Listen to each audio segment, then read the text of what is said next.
नमस्कार। मुद्दा तो है, मैं आपका स्वागत है। मैं हूं आपके साथ ब्रजेश चौक से। आज मुद्दा है बीजेपी का विजन। वोटिंग से महज कुछ दिन पहले बीजेपी ने अपना संकल्प पत्र जारी कर दिया है। संकल्प पत्र में बीजेपी ने किसान, महिलाओं समेत हर वर्ग को साधने की कोशिश की है।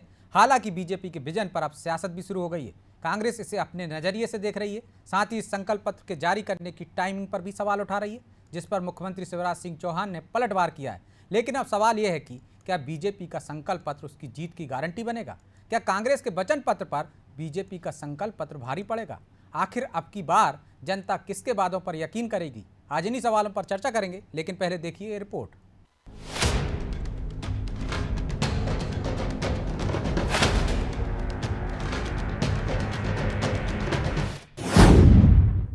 हर वर्ग पर ध्यान, बीजेपी का जीत का प्लान। बीजेपी ने संकल्प पत्र किया जारी। कांग्रेस के वचन पत्र पर कितना पड़ेगा भारी? मतदान से ठीक 6 दिन पहले बीजेपी ने संकल्प पत्र जारी कर दिया। बीजेपी के राष्ट्रीय अध्यक्ष जेपी नड्डा ने एमपी बीजेपी का विजन प्रदेश की जनता के सामने रखा। संकल्प पत्र के जरिए बीजेपी ने किसान, महिलाओं के साथ ही हर वर्ग को लुभाने की कोशिश की। बीजेपी ने 1 करोड़ 30 लाख बहनों को पक्के मकान देने की गारंटी दी, तो ग्रामीण महिलाओं को लखपति बनाने का वादा भी किया। इसके साथ ही किसानों को रिझाने के लिए बीजेपी 2700 में गेहूं और धान 3100 रुपए प्रति क्विंटल पर खरीदेगी। वहीं गरीब परिवार के बच्चों को 12वीं तक मुफ्त शिक्षा देने का भी बीजेपी ने संकल्प लिया है। बीजेपी ने ये भी गारंटी दी है कि हर परिवार को रोजगार के अवसर दिए जाएं। संकल्प पत्र में आदिवासियों, आईआईटी, एम्स समेत कई वादे किए गए हैं। लाडली बहन योजना के तहत 1 करोड़ 30 लाख बहनों को हम फाइनेंशियल असिस्टेंस के साथ साथ हाउसिंग फैसिलिटी भी देंगे और उनको पक्के मकान देंगे। गांव की बहनें हैं, रूरल वुमेन हैं, उनको लखपति बनाने के लिए special training and skill development का काम हम अपने में लेंगे। जहां तक हमारे किसान भाइयों का सवाल है, गेहूं की परचेज हम प्रति क्विंटल 2700 में प्रति क्विंटल करेंगे और धान का परचेज हम 3100 प्रति क्विंटल के हिसाब से करेंगे। जहां तक शिक्षा का सवाल है, हम free education to all poor families 12वीं तक करेंगे। इस बात को भी हम लोगों ने अपने संकल्प पत्र में दोहराया है। बीजेपी अपने संकल्प पत्र को जीत की गारंटी की तरह देख रही है। हालांकि कांग्रेस भी अपने वचन पत्र में 1 से 8वीं तक के बच्चों को 500 रुपए, तो 9वीं से 10वीं तक के बच्चों को 1000 रुपए देने का वादा कर चुकी है। वहीं किसानों को गेहूं का 2600 और धान का 2500 रुपए देने का वादा कांग्रेस ने किया है। हालांकि बीजेपी के संकल्प पत्र पर सियासत भी शुरू हो गई है। कांग्रेस जहां संकल्प पत्र पर निशाना साध रही है, तो सीएम शिवराज ने भी नरक चतुर्दशी वाले कांग्रेस के बयान पर पलटवार किया है। कांग्रेस ने टिप्पणी की कि ये नरक चतुर्दशी के दिन भारतीय जनता पार्टी अपना संकल्प पत्र क्यों ला रही है। कांग्रेस को, कांग्रेस के नेताओं को भारत, भारतीय संस्कृति, हमारे जीवन मूल्य, इतिहास, इसका ज्ञान ही नहीं है। नरक चतुर्दशी के दिन ही भगवान श्री कृष्ण ने नरकासुर, जिसने 16,000 रानियों को कैद कर रखा था, उसका वध करके उनको मुक्त कराया था। तो ये बहनों की मुक्ति का दिवस भी है। 96 पृष्ठों का जुमला पत्र भारतीय जनता पार्टी की मध्य प्रदेश इकाई ने रिलीज किया। इसका नाम मोदी की गारंटी, भाजपा का भरोसा रखा गया है। लेकिन मोदी की गारंटी वाले इस घोषणा पत्र पर, इस जुमला पत्र पर मोदी जी ने हस्ताक्षर नहीं किया है। अन्य राज्यों में जहां रिलीज हुआ, वहां मोदी जी अपने हस्ताक्षर कर रहे हैं। इस जुमला पत्र में मोदी जी ने भी हस्ताक्षर नहीं किया, क्योंकि उनको पता है कि ये झूठ तो वो भी नहीं बचा पाएंगे। इतने जुमले हैं कि उन्होंने भी किनारा कस लिया और मामा जी को इसमें एक जगह हस्ताक्षर करने का मौका मिला। बीजेपी अपने संकल्प पत्र के जरिए कांग्रेस के घोषणा पत्र को टक्कर देती दिखाई दे रही है। माना जा रहा है कि संकल्प पत्र के जरिए बीजेपी महिलाओं, युवा, किसान और आदिवासी वर्ग को साध सकती है। साथ ही संकल्प पत्र में खास फोकस रोजगार, स्वास्थ्य और शिक्षा जैसे तमाम मुद्दों पर किया गया है, जो कांग्रेस के वचन पत्र पर भारी पड़ सकता है। खैर, जनता किसके वादों पर यकीन कर जीत की मोहर लगाएगी, ये तो चुनाव के नतीजे ही बताएंगे। ब्यूरो रिपोर्ट, अनादि टीवी।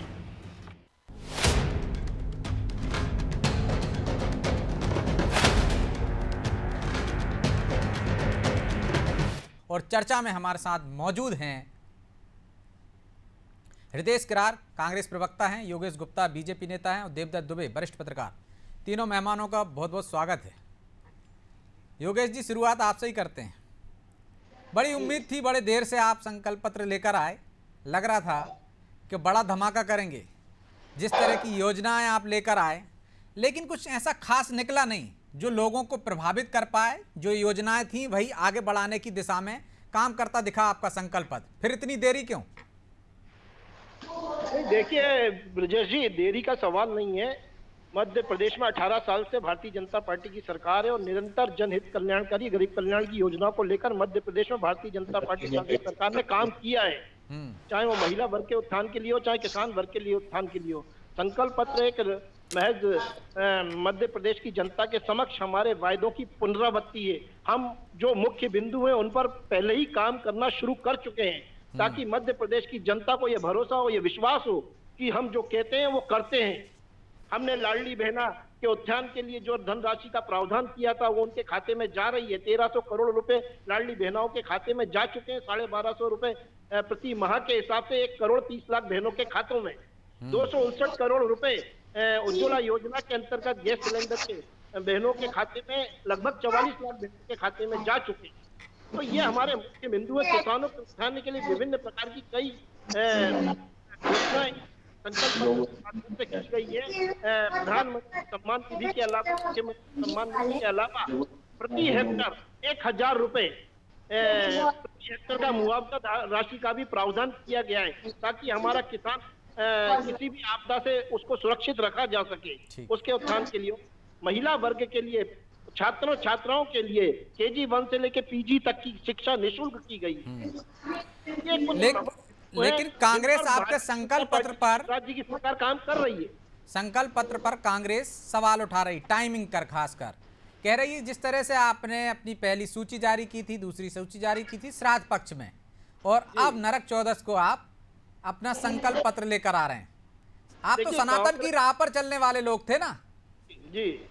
कांग्रेस की दृष्टि ही अधर्मियों के साथ है। उनको ये त्योहार जो आज का है, जिसको वो नरक चौदस बता रहे हैं, हम उसको छोटी दीपावली और रूप चौदस के रूप में मनाते हैं सनातन धर्म जी। तो आज के दिन भगवान श्री कृष्ण ने नरकासुर राक्षस का वध करके और 16,000 से ज्यादा पटरानियों को मुक्त कराया था और उनको अपना संरक्षण किया था। तो बहुत बड़ा दिन है आज का। ये नरक चौदस का दिन नहीं है, ये रूप चौदस और भगवान श्री कृष्ण और माँ काली की पूजा का दिन है। तो कांग्रेस का देखने का चश्मा ही खराब हो चुका है और उनको हमेशा हर अच्छे काम में बुराइयां ही नजर आती। हर अच्छे काम में बुराई नजर आती। किरार जी, शिवराज जी ने भी कहा है आज कि नरकासुर का वध किया था कृष्ण जी ने, और जो महिलाओं को बंधक बनाकर रखा था उनको रिहा कराया था। लेकिन आपकी तो दृष्टि में ही दोष है। आप श्राद्ध पक्ष को भी अच्छे दिन नहीं मानते हो, और नरक चौदस जो छोटी दीपावली है उस पर भी आप कह रहे हो संकल्प पत्र लाए हैं, मतलब ये बुरा होगा उनके साथ।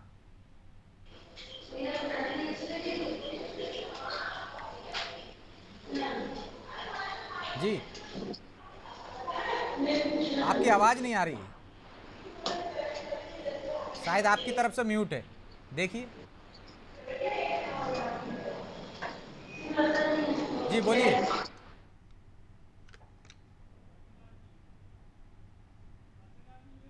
किरार जी, लगता है कुछ तकनीकी खामी है। मैं लौट रहा हूं आपके पास। देवदत्त जी, सियासत शुरू हो गई है। जिस तरह से मुफ्त शिक्षा की बात कर रहे हैं, शिवराज जी ने आगे बढ़ाया है, साथ ही आज JP नड्डा जी ने भी कहा, आप खुद वहां मौजूद थे, कि 2003 के पहले की बात क्यों ना करें, कि किस तरह से कांग्रेस शासन था। जो नई पीढ़ी आई है, नया वोटर है, नया मतदाता है, उसको पता नहीं है कि तब परिस्थितियां क्या थी और 20 साल में हमने क्या कर दिया। देखिए, तो अपना अपना मैदान है, सब सुन सकते हैं कि बीजेपी ने स्वाभाविक रूप से 2003 में जो चुनाव जीता था, भारी बहुमत से जीता था, उस समय सड़क, बिजली, पानी की जो समस्या थी, जिसको बीएसपी कहते थे, तो बिजली, पानी, सड़क, तो वो जो समस्याएं थी, तो आज की जो नई पीढ़ी उनको नहीं पता, तो वो एक तरह से कंपैरेटिवली कि हमने कहाँ से शुरू किया था और आज हम कहाँ लाए, ये अपनी अपनी उपलब्धियां बताएंगी। कांग्रेस अपनी उपलब्धियां बताएगी कि इसके पहले हमने क्या किया। तो स्वाभाविक रूप से जैसे वो कई बार क्रिकेट के खिलाड़ी होते हैं ना, उनको एक कोई पिच पसंद होती है कि इस पिच पे हम अच्छे से खेल लेंगे, चौके छक्के लगा लेंगे। ऐसे बीजेपी को जो पिच है पसंद है वो 2003 की, और दिग्विजय सिंह, मिस्टर बंडाढार के नाम से उनको उसमें ज्यादा वो आता है कि इसको कहने से हमारे जो समर्थन बढ़ेगा, लोगों को याद आएगी, तो उसी पे करते हैं। ये कांग्रेस की रणनीति अब होना चाहिए कि वो किस पिच पे खेलना पसंद करेंगे, कौन सी कमियां हैं भाजपा की जिन पे वो बात करें, क्योंकि चुनाव तो यही है कि आप अपने। लेकिन दुबे जी, आपको नहीं लगता वो उसी पिच को तैयार कर रहे हैं, अपने आप ही जो पिच बना रहे हैं वो सनातन को ही बना रहे हैं? जिस तरह से कटाक्ष करते हैं, जिस तरह से हमले कर रहे हैं, कभी पांडव कहते हैं, कभी अहिरावण कहते हैं, और कभी जिस तरह से नरक चौदस पर उन्होंने कहा कि आज के दिन संकल्प पत्र, इससे पहले उन्होंने कहा श्राद्ध पक्ष में क्यों जारी किया। तो जो बीजेपी की पिच थी उस पर तो कांग्रेस खेल रही है। बहुत कुछ कांग्रेस ने वैसा करना शुरू कर दिया है, लगभग वैसी भाषा भी उन लोग बोल रहे हैं आजकल। तो ये तो राजनीति में है ही। मैं कहता हूँ जिसको सफलता जिसमें मिलेगी, मान लो एक जगह पहुंचने का एक राजमार्ग है और एक पगडंडी है, उबड़ खाबड़ है, तो सब राजमार्ग पे चलना पसंद करेंगे ना कि जल्दी पहुंचना है, सुविधा से पहुंचना है। तो धर्म और जाति एक ऐसे मार्ग है जो राजनीति में थोक में वोटों की व्यवस्था कर देते हैं। बाकी आप श्रम करोगे, पुरुषार्थ करोगे, लोगों के सुख दुख में जाओगे, विकास कराओगे, तो उसमें तो बहुत मेहनत होती है। लेकिन जाति के नाम पे भड़का दो, धर्म के नाम पे भड़का दो, ऐसे शॉर्टकट रास्ते हैं जिसमें थोक में वोट की व्यवस्था हो जाती है। देश में दूसरे दौर में लौटता हूँ आपके पास। हृदय जी वो कह रहे हैं शॉर्टकट अपना रहे हो आप, धर्म जाति की बात कर रहे हो आप भी, दुबे जी कह रहे हैं जाति आरक्षण की बात कर रहे हो, ये तो शॉर्टकट भी हुआ आपका, छोटा सा रास्ता अपना के सत्ता में आना चाहते हो। और दूसरा कि आप सनातन पर क्यों बार बार वो करते हो, आपको इतिहास पता नहीं है। आज शिवराज जी ने भी कहा, जो योगेश जी भी कह रहे थे। सबको नमस्कार, दीपावली की धनतेरस की सबको शुभकामनाएं। देखिए, सनातन धर्म की बात जो कर रहे हैं, ये इनकी कथनी और करने में अंतर है। जैसा कि आप जानते हो कि कांग्रेस पार्टी ने जो अपना वचन पत्र है ना जारी किया था, वो किस समय किया था, और आज भारतीय जनता पार्टी का संकल्प पत्र वो आ रहा है, तो इनको ये मालूम होना चाहिए कि सनातन धर्म में ही रूप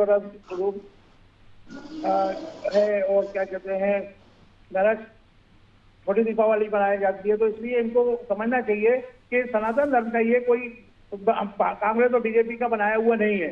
हमारा ये कहना है कि ये जो भारतीय जनता पार्टी के लोग इनकी कथनी करने में अंतर है कि उनका पुराने जो संकल्प पत्र को दोहराया है, जो चीजें दी है आज तक इन्हें पूरी नहीं कर पाई।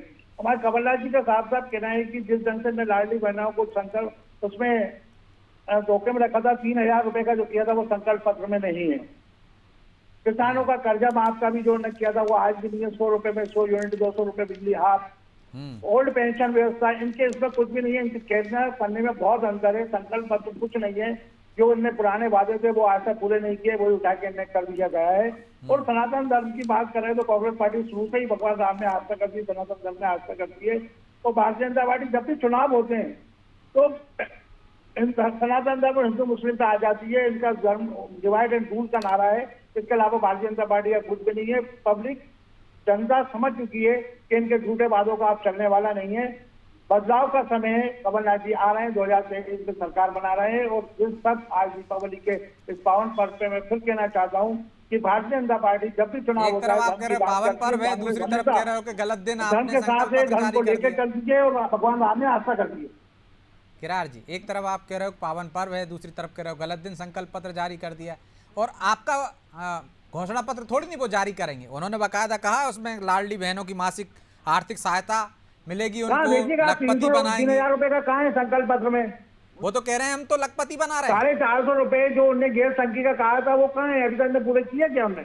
लगता है आपने पढ़ा नहीं है। पीएम उज्ज्वला नहीं, योजना हमने एवं पढ़ा है, लाडली पूरा बहन पढ़ा है, योजना आप के देखिएगा। लाभार्थियों को 450 रुपए में सिलेंडर मिलेगा। इनके गुप्ता जी संकल्प जवाब पत्र में देंगे। नहीं है, इनके वो कह रहे हैं कि संकल्प पत्र आपके में संकल्प देखिए, पत्र में ये कहने और सब करने में चीजें बहुत हैं अंतर नहीं। है। ठीक है, मेरे सामने रखा हुआ संकल्प पत्र, लेकिन गुप्ता जी जवाब देंगे। ये मेरे सामने भी रखा है इनका पूरा। देश जी के सामने रखा है, तो मेरा आपके माध्यम से निवेदन है कि ऐसा पढ़ ले। आप बिना पढ़े लिखे आकर चैनल पर बैठ जाते हैं और झूठ बोलने की असफल कोशिश। देखिए योगेश जी, पढ़े लिखने की बात नहीं है, सीधी सीधी बात है। कमलनाथ जी जो कह रहे हैं करने में अंतर है आपके। आज जो कह रहे हैं आज भी 450 रुपए में आपने बात की थी, कहाँ है वो? आप ये सिलेंडर बहनों के लिए बात करिए, कहाँ है वो 3000 रुपए का संकल्प पत्र? आपके क्वेश्चन का जवाब दे रहे सुन कर लो, धैर्य से धारण कर लो भाई, बीच में बोलते तो विवेक खराब होगी। 450 गैस के सिलेंडर की बात मैंने अभी अपने पहले बयान में बोला था कि 44 लाख बहनों के खाते में 259 करोड़ रुपए हम डाल चुके। डालने की बात नहीं कर रहे, हम डाल चुके और अभी फिर 7 तारीख को डल गए। 7 तारीख को 1250 रुपए लाडली बहना के खाते में डल गए दिवाली के पहले। तो हम जो कर रहे हैं ना, वो हमारे संकल्प पत्र में हम जनता के समक्ष प्रमाणित होकर जा रहे हैं। झूठे वादे लेकर नहीं जा रहे कमलनाथ जी की तरह। कमलनाथ जी के पास कोई विजन नहीं, सिर्फ सीजन होता है, चुनावी सीजन होता है, झूठ बोलने मध्य प्रदेश की जनता के समक्ष आ जाता है। 15 महीने का कार्यकाल मिला, 2 छोटे बाबू 2 बड़े बाबू बताए, वल्लभ भवन को भ्रष्टाचारियों का अड्डा बना दिया, किसान कर्ज माफी के नाम पर 2.5 लाख किसानों को डिफाल्टर बनाया और किसी भी किसान का 2 लाख रुपए तक का कर्जा माफ नहीं हुआ। खुद भी झूठ बोलते हैं कमलनाथ जी, केंद्रीय नेताओं से भी झूठ बोलवाते हैं, राहुल गांधी से झूठ बोलवाते हैं। 250 घोटालों की सरकार। तो आपने जो सवाल उठाया था हृदय जी, जैसे ही उनका ना चुनाव का वो हुआ, उन्होंने 27 लाख लोग किसानों का कर्जा माफ किया। कुछ नहीं माफ हुआ है, आपने नीले पीले हरे पन्नों में उनको उलझा के रखा और बेवकूफ बनाया। वो ये कह रहे हैं हृदय जी कि हम जो कर सकते हैं वही वादे किए हैं। अटल गृह ज्योति योजना के अंतर्गत 100 रुपए में 100 यूनिट बिजली देंगे, बाकायदा इसमें प्रावधान है। और जो आप कह रहे हैं कि मेरे पास घोषणा पत्र रखा है, उसमें जो आपने कहा शिक्षा का 12वीं तक की शिक्षा मुफ्त में दी जाएगी गरीब बच्चों को, ये उनके प्रमुख 10 संकल्पों में शामिल है। पीजी तक, पोस्ट ग्रेजुएशन तक, बल्कि टेक्निकल एजुकेशन भी फ्री है। अगर आईआईटी में हमारा बच्चा छात्र छात्राएं जाती है, मेडिकल कॉलेज में जाती है, तो उनकी फीस मामा शिवराज जी भरे। कई बार सार्वजनिक रूप से ये बात कह चुके हैं। अब आप कान में रुई डाल के बैठो, आंखों में धुंधला चश्मा लगा के बैठो और जो सद्भाव की बातें हैं उनको आप नकारो सिरे से, तो मध्य प्रदेश की जनता ऐसा नहीं कर रही। ये आप जो बातें कह रहे हैं, आज किसान कितना परेशान है, उनके कर्ज माफी में क्या किया आपने? कर्मचारी कितना परेशान है, 2.5 करोड़ पेंशन व्यवस्था आपने की क्या? आप बातें कर रहे हैं कि अगर कमलनाथ जी ने जो काम 15 महीने में किया है, आपने जो खरीदी सरकार जो आपने गिराई किसान सम्मान निधि के माध्यम से उनके खाते नहीं, किसान के कर्जा माफ हुआ क्या? आदिवासियों के जो गट्टे कमलनाथ जी ने किए थे वो आपने कैंसिल कर दिए। वो कहाँ है आदिवासी? गरीब महिलाओं को बच्चियों का अत्याचार हो रहा है, वो आपने उस पर क्या एक्शन लिया? उज्जैन में जो बालिका 12 साल, चलिए मैं लौट रहा हूँ दोनों के पास। क्या हुआ? वो दुबे जी को दिखाइए। घूमती रही। ठीक, लौट रहा हूँ गुप्ता जी, लौट रहा हूँ आपके पास। दुबे जी, क्या संकल्प पत्र हो या घोषणा पत्र हो, ये असर करते हैं जनता के बीच में? जो वादे राजनीतिक दल करते हैं, क्या इन पर भरोसा जताया जाता है? जिस तरह से नड्डा जी ने कहा कि घोषणा पत्र, संकल्प पत्र, विजन पत्र पर लोग भरोसा नहीं करते थे, लेकिन जो हम रोड मैप हमने जारी किया है, जो करके दिखाया है, उससे इस पर भरोसा हुआ है। और हमने देखा है कि मध्य प्रदेश में किस तरह से पिछले दिनों जो हुआ था, जो घोषणा पत्र जारी हुए थे, एक दूसरे से सवाल जवाब किए जा रहे थे। तो क्या लगता है ये घोषणा पत्र काम करेगा? बिल्कुल, कुछ तो असर होता है। जैसे पिछली बार आप देखें 2018 में कांग्रेस ने जो किसान माफी की घोषणा की थी, कर्ज माफी की, उसका असर हुआ, वो सरकार में आ गए। तो होता है जिस तरह से इस बार जो घोषणाएं बीजेपी ने की हैं, कांग्रेस ने की हैं, मतदाता तोलेगा कि किसमें ज़्यादा फायदे में है। क्योंकि हर आदमी सोचता है कि हमें इतने फायदा हो जाए, हमें इतना फायदा हो जाए। तो सिलेंडर के मामले में दोनों हो गए, एक 500, एक 450 रुपये। तो ये तो एक अच्छा मामला हो रहा है कि कंपटीशन बढ़ रहा है, तो कुछ महंगाई से राहत मिल जाए, कुछ लोगों को सुविधा हो जाए। अन्यथा तो सुरसा की मुंह की तरह महंगाई अपना मुंह पसारते ही जा रही थी। तो अभी तो ये और होगा कि आप कौन कितनी विश्वास के साथ ये बात कह रहा है, ये भी तोलेंगे मतदाता कि दोनों का हिसाब लग रहे हैं घरों में बैठ के कि वो 1500 रुपये नारी सम्मान का दे रहे, 3000 तक जाएंगे, लेकिन वो 500 का सिलेंडर दे रहे, 450 का दे रहे। अब उसमें वो शर्तें देख रहे हैं कि हम इस शर्त में आ रहे कि नहीं आ रहे हैं। जैसे वो लाडली बहना की शर्तें थी, लाडली नारी सम्मान योजना की शर्तें थी। तो ये तो स्वाभाविक मानवीय स्वभाव है कि आदमी अपना फायदा बहुत कुछ देख रहा है। समानताएं भी हैं इसमें। हमने देखा है कि एमएसपी की जो बात कर रहे हैं वो बीजेपी भी कर रही है, कांग्रेस भी कर रही है, धान पे हो चाहे गेहूं पर हो। लेकिन जो एक सवाल आपने उठाया भरोसे की बात, तो भरोसे में किसका पड़ रहा आप देखते हैं कि भारी पड़ता दिख रहा है? देखिए, ये तो परिणाम बताएंगे कि किस पे जनता ने भरोसा किया है। आप और हम नहीं बता सकते यहाँ बैठ के जनता किसको सोच रही है। पिछली लेकिन बार हम देखते हैं ना खेल के मैदान में कि पहले जो खिलाड़ी ने जो खेल खेला है उसका ट्रैक रिकॉर्ड क्या है, वो तो देखती होगी ना जनता। हर दिन हर पिच के हिसाब से मैच होता है। मैं चुनाव का भी कहूंगा, हर चुनाव की तासीर अलग अलग, प्रत्याशी बदलने से तासीर बदल जाती है, मुद्दे बदलने से, एक बयान से हो जाता है, प्याज पे सरकारें बदल जाती हैं। तो इसलिए आप और हम वैसी बात नहीं कर सकते, क्योंकि ये तो जनता जनार्दन है, उसका कहाँ मूड है, क्या वो सोच रहे हैं, क्या कह रहे हैं। इस बार का चुनाव ब्रजेश जी मैं भी कहूंगा आपसे कि रिसर्च करने वाला चुनाव है। जिस तरह से आप माहौल देखेंगे, मतदाताओं से बात करेंगे, बड़ा आपको अजीबोगरीब लगेगा कि क्या है ये माहौल। लेकिन हमें देख के तो लगता है कांग्रेस ने रिसर्च कर ली है, बीजेपी ने भी कर ली। हृदय जी, आपकी रिसर्च के अनुसार तो आप जीत रहे हैं, लेकिन आप पर भरोसा कैसे करें जबकि बीजेपी लगातार आरोप लगा रही है कि आपने कर्ज माफी का 10 दिन में वादा किया था, पूरा नहीं किया। चाहे आपने बेरोजगारी भत्ते की बात की हो, वो पूरा नहीं किया। तो आपका ट्रैक रिकॉर्ड तो ठीक नहीं दिख रहा है ना। फिर आप पे मतदाता क्यों भरोसा करें? क्या आपके घोषणा पत्र पर भरोसा करें, उनके संकल्प पत्र पर नहीं?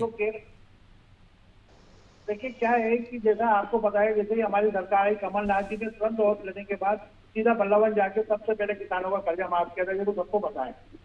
27 लाख किसानों का कर्जा माफ किया गया था। 100 रुपए में 100 यूनिट आपको पता है वो दिया गया था। आदिवासियों के पट्टे के लिए गए है ना, ये तत्काल उन्होंने आदिवासियों को पट्टे है ना, जिससे वो वन भूमि उनके पास जाए। और सबसे बड़ी बात है, आज के समय में जो इन्हें कर्मचारियों के जो और पेंशन के बंद किया था, उससे कर्मचारी बहुत परेशान है। कमलनाथ जी के साथ एक प्लस ये है कि वो उनकी पूरी कोशिश रहती है कि जो वचन रहे उसको पूरा पूरा निभाएं। और उनके साथ में ये भी प्लस है कि वो चाहते हैं कि इस प्रदेश को है ना खुशहाल प्रदेश बनाए, जो बीमारू ना बनाए। भारतीय जनता पार्टी ने इनको कर्जदार राज्य बना दिया है। तो बीजेपी ने कर्जदार बना दिया है। योगेश जी, समय कम है, मैं ये जानना चाहूंगा, या दर्शक भी ये जानना चाहेंगे कि आपके संकल्प पत्र पर क्यों भरोसा करें, कांग्रेस पर क्यों नहीं? देखिए विजय जी, मध्य प्रदेश में जो 2003 में एक बीमारू राज्य हुआ करता था, आज मध्य प्रदेश देश की टॉप 4 अर्थव्यवस्थाओं में है। हमारी जीडीपी 16.5% है। तो एक कारण विश्वास का यह है। दूसरा, मध्य प्रदेश में आज जगह जगह फ्लाईओवर थे जो 2003 में नहीं थे। सड़कें तो गायब थी, गड्ढों में धूल भरी होती थी। दूसरा कारण। तीसरा कारण, नल जल योजना के अंतर्गत हमने 72,000 से ज्यादा ऐसे गांवों में, दूर दराज के गांवों में नल जल पहुंचाया है जहां हमारी माता बहनों को 200-200 किलोमीटर जाकर पानी भरना पड़ता था। तो ये भी हमारी मध्य प्रदेश की जनता देख रही है। और तीसरा कारण जो बहुत बड़ा है कि मध्य प्रदेश में आज हम मेट्रो चलती हुई देख रहे हैं। पांचवा कारण, हमारे मध्य प्रदेश के 4 बड़े एयर कनेक्टिविटी से अटैच हो चुके हैं, ग्वालियर, इंदौर, भोपाल, जो 2003 में नहीं थे। 7 साल से कांग्रेस का शासन था, बावजूद इसके नहीं थे। ठीक है, तो ग्वालियर बीजेपी, चंबल संभाग कितना पिछड़ा हुआ था। बुंदेलखंड की प्यास आज तक नहीं भूली। माफी चाहता हूं गुप्ता जी, क्योंकि समय की बाध्यता है, इसलिए आपको बीच में रोक रहा हूं और इस चर्चा को यहीं विराम देना होगा। आप तीनों मेहमानों का बहुत बहुत धन्यवाद। तो बीजेपी 20 साल के काम की दम पर विकास की रफ्तार गिना रही है और 2003 से पहले के मध्य प्रदेश की तस्वीर भी दिखा रही है।